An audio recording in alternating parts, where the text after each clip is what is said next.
नमस्कार, मैं हूं मुकुल और आप देख रहे हैं सिस्टी एडुकेयर के ऑनलाइन ई लर्निंग क्लासेस। और आज जो है वो हम लोग बात करेंगे क्लास 9th का, जो बिहार बोर्ड का जो क्लास 9th का बुक है उसका पोएट्री सेक्शन का जो फर्स्ट चैप्टर, यूं कहिए पोएट्री सेक्शन का हम लोग आज जो फर्स्ट है द ग्रैंड मदर, ठीक है, इस पे हम लोग आज चर्चा करेंगे, इसको जानने की कोशिश करेंगे, अच्छे से पढ़ेंगे। तो चलिए बिना वक्त गंवाए शुरू करते हैं चैप्टर। और आप लोगों से अनुरोध है, अगर आप लोग चैनल पे नए हैं तो चैनल को जरूर अपने दोस्तों को बताइए कि यहाँ पे आपको पढ़ने के लिए मिलेगा, सारा सामग्री आपको पढ़ने के लिए मिलेगा। और जैसे हम लोग मेहनत कर रहे हैं आप लोग के लिए, तो अगर आप लोग थोड़ा सा उसको शेयर करिएगा, अगर पसंद आए तो लाइक करिए, अगर ना पसंद आए तो वीडियो को डिसलाइक भी करिए, कमेंट करके बताइए कि हाँ क्या कमियां रह गई हैं, ताकि हम लोग उसको और अच्छे से सुधार सकेंगे, ठीक है। और अगर आपको अच्छा लगे फिर भी बताना है, बुरा लगे फिर भी बताना है, जरूर बताइएगा ताकि हम लोग और बेहतर कर सके। तो चलिए चैप्टर को शुरू करते हैं।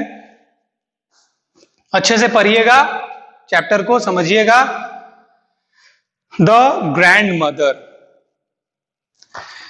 सबसे पहले कोई भी चैप्टर है या कुछ भी है तो उससे हम लोग सबसे पहले उस राइटर के बारे में जान लेते हैं कि वो राइटर कौन थे। तो चलिए, ये लिखा है रे यंगबेयर ने।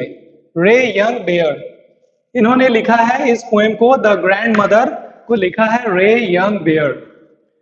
रे यंगबेयर is a Native American poet and novelist of the Meskwaki tribe of North America। ये जो रे यंगबेयर है वो उनका जन्म 1950 में हुआ। वो अमेरिकन पोएट है और नोवेलिस्ट है, यानी कि उपन्यासकार हैं। और मेस्काकी जो एक आदिवासी, यूं कहिए कि एक आदिवासी कबीले से बिलोंग करते हैं जिसका नाम है मेस्काकी। Growing up on the Meskwaki tribal settlement in Iowa, he was encouraged to learn English by his maternal grandmother। अब देखिए, जो वो पढ़े भले कहाँ पे, वो बड़े हुए मेस्काकी में, ट्राइबल लोआ में। वहां पे लोआ उस समझिए कि प्रांत का नाम हो गया लोआ, उस वहां पे वो बड़े हुए। तो वो अंग्रेजी में लिखना उनको प्रेरित किया उनकी नानी ने। मैटरनल मतलब होता है मातृत्व की तरफ से, माता की तरफ से जो रिश्ता आता है उसको मैटरनल कहते हैं। पैटर्नल यानी कि पिता की तरफ से जो रिश्ता आता है, पिता वाला, जैसे दादाजी हो गए, चाचा हो गए, ये सब पैटर्नल हो गया। और मैटरनल यानी जैसे नानी, मामा, मौसी, ये सब मैटरनल हो गई। तो उनकी जो मैटरनल ग्रैंड मदर थी, उन्होंने उनको प्रेरित किया अंग्रेजी में कविता, या यूं कहें अंग्रेजी में लिखने के लिए। इंग्लिश सीखना भी उन्होंने ही उनको प्रेरित किया था, तब वो अंग्रेजी सीख रहे थे। और क्या हुआ, and he began to translate his poems into that language. और जब उनकी नानी ने कहा कि अंग्रेजी सीखो, तब वो अंग्रेजी में अपने पोएम को क्या करने लगे, ट्रांसलेट करने लगे। वो अंग्रेजी में अपने पोएम को जो लिखे हुए थे मेस्काकी लैंग्वेज में, उसको वो अंग्रेजी में ट्रांसलेट करने लगे। अब आइए आगे चलते हैं। His work was first published in 1968। उनका जो कार्य था वो सबसे पहली बार पब्लिश्ड हुआ था 1968 में, यानी कि 1968 में छपा था। He often switches between English and the Meskwaki language to express himself more fully। वो क्या करते थे, कभी अंग्रेजी और मेस्काकी लैंग्वेज में अपने आप को एक्सप्रेस करना, यानी कि होता है कि अपने आप को उस लैंग्वेज में, जैसे हम अभी आपके सामने बोल रहे हैं, क्या कर रहे हैं, एक्सप्रेस कर रहे हैं, ठीक है।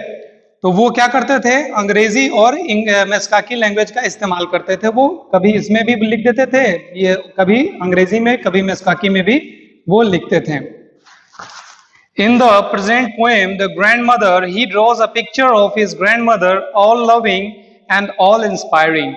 ये जो प्रेजेंट पोएम है द ग्रैंड मदर, इसमें जो राइटर है रे यंगबेयर, वो क्या कर रहे हैं, अपनी जो नानी है उनका वो एक प्रकार से उनको दर्शा रहे हैं, अपनी नानी को दर्शा रहे हैं, उनकी नानी का वो एक पिक्चर ड्रॉ कर रहे हैं, यूं कहिए तो कि वो उनकी जो नानी थी वो कितना लविंग नेचर की थी, वो कितना केयरिंग थी, ये सब, और कितना इंस्पायरिंग थी। वो इंस्पायर किया था उन्होंने ही रेन बेयर को अंग्रेजी पढ़ने के लिए और अंग्रेजी सीखने के लिए। चलिए तो अब बिना वक्त गंवाए हम लोग चलते हैं इस चैप्टर की ओर। आप लोग अपने अपने बुक को ध्यान से खोल लीजिएगा, बुक को अच्छे से पढ़िएगा और समझने की कोशिश करिएगा, ठीक है। तो हम लोग चलते हैं पोएम की तरफ। ये लिखा हुआ है, if I were to see her shape from a mile away I would know so quickly that it would be her. ये क्या कह रहे हैं, इस ये जो लाइन हुआ, इस चारों लाइन में वो क्या कह रहे हैं कि अगर मैं, इफ आई वेयर टू सी, यानी कि अगर मैं देखूं किनको, अपनी नानी को, वो नानी का बात कर रहे हैं, ग्रैंड मदर। ग्रैंड मदर यहाँ पे मैटरनल ग्रैंड मदर यानी कि नानी, ठीक है, नानी के बारे में वो सोच रहे हैं। If I where to see हर, हर यहाँ पे कौन हो जाएगा, हर यहाँ पे नानी के बारे में वो कह रहे हैं। वो जब नानी को देखते हैं, शेप यानी कि उनका काया, या मतलब शेप समझिए, यहाँ पे इसको काया कह सकते हैं, क्योंकि बॉडी जो दूर से दिखता है, आप खुद सोचिए, जैसे आप 2 किलोमीटर 3 किलोमीटर कहीं दूर देखते हैं अपने छत पर से, छत पे खड़े होके कहीं दूर देखते हैं, तो वो जिस व्यक्ति को देखते हैं उस व्यक्ति का पूरा चेहरा आपको नहीं नजर आता है, लेकिन आप समझ जाते हैं, अगर उस व्यक्ति को आप अच्छे से जानते हैं, करीब से जानते हैं, तो आप बेशक समझ जाते हैं कि वो व्यक्ति कौन होगा। तो वैसे ही यहाँ पे पोएट, जो पोएट है वो कह रहे हैं, if I were to see her shape from a mile away I would know so quickly that it would be her. अगर पोएट अपनी नानी को 1 माइल यानी 1 मील दूर से भी देखते हैं तो वो देर नहीं लगाते हैं, फट से जान जाते हैं, झट से जान जाते हैं कि वो कौन है, वो उनकी नानी है, ठीक है। The purple scarf and the plastic shopping bag, क्या क्या वो देखते हैं, वो जान जाते हैं। देखिए, the purple scarf, purple colour का यानी कि बैंगनी कलर का क्या होता है, स्कार्फ होता है। स्कार्फ को हम लोग दुपट्टा भी अपने बोलचाल के भाषा में कह सकते हैं, जो गले में बांधते हैं, अपने यहाँ गले में ही होता है, यूं कहे तो यहाँ पे जो इस भाग पे जो रहता है उसको स्कार्फ कह सकते हैं, इसके ऊपर। तो पर्पल कलर का स्कार्फ और प्लास्टिक शॉपिंग बैग, यानी कि एक प्लास्टिक का शॉपिंग बैग होता है, थैला होता है, झोला होता है, वो लिए वो आ रही होती है। If I felt hands on my head, I would know that those were her hands. अब यहाँ पे आगे आइए, वो क्या कह रहे हैं कि अगर, जैसे आप कभी होते देखते होइएगा, कभी माँ या फिर आपके दोस्त भी क्या करते होंगे, जैसे आप अगर खड़े बैठे हुए हैं तो आपको पीछे से आके आपको कभी प्यार से आपका बाल सहला देते होंगे, ठीक है। तो बाल जब वो सहलाते हैं, सर पे हाथ रखते हैं सर पे, तो आप क्या होते हैं, अगर किसी व्यक्ति का आदत है या आपको दुलारना उस प्रकार से, तो आप क्या है, वो जान जाइएगा कि वो कौन है। तो वैसे ही पोएट, जैसे ही उनकी नानी उसके सर पे पोएट के हाथ रखती है, तो वो पोएट देर नहीं लगाता है, वो जान जाता है कि वो कौन है, वो जो हाथ है जो उसके सर पे सहला रही है, वो कौन है, उसकी नानी है, ठीक है। warm and damp with the smell of roots, उनकी जो नानी है वो खेतों में, लग रहा है वो खेतों में काम करती है या फिर कुछ सब्जी वगैरह उपजाती होंगी, तो उनका जो हाथ है वो क्या होता है, गर्म होता है, और क्या होता है, स्मेल ऑफ रूट्स, उनके हाथों से पौधों का, यूं कहें तो जड़ों का सुगंध आता रहता है। If I heard a voice coming from a rock, I would know, and her words would flow inside me like the light of someone stirring ashes from a sleeping fire at night. अब देखिए यहाँ पे क्या कह रहे हैं, अगर मैं उनकी आवाज को सुनता हूं, ठीक है, if I heard a voice coming from a rock, I would know her words would flow inside me like the light of someone string ashes from a sleeping fire at night. जब उनकी आवाज को वो सुनते हैं, जैसे चट्टानों से आवाज गूंज के आती है ना, तो वो क्या है, वो जान जाते हैं। उनके जो पोएट है वो जब अपने नानी का आवाज सुनता है तो उनके अंदर वो आवाज क्या होता है, वो आवाज गूंजती है, वो आवाज उनके अंदर एकदम लग जाता है, उनके अंदर प्रवाहित होने लगती है, वो आवाज प्रवाहित होने लगती है। जैसे, कैसे, किस प्रकार से प्रवाहित होती है, तो like the light of someone string ashes from A sleeping fire at night. किस प्रकार से, जैसे कि आप लोग ग्रामीण क्षेत्र से आते हैं तो देखते होइएगा कि ठंड के मौसम में गांव में या फिर कहीं पे भी बड़ा बड़ा सा आग जलाते हैं, उसको तापते हैं ताकि हमारे हाथों को या हमारे शरीर को गर्मी मिले।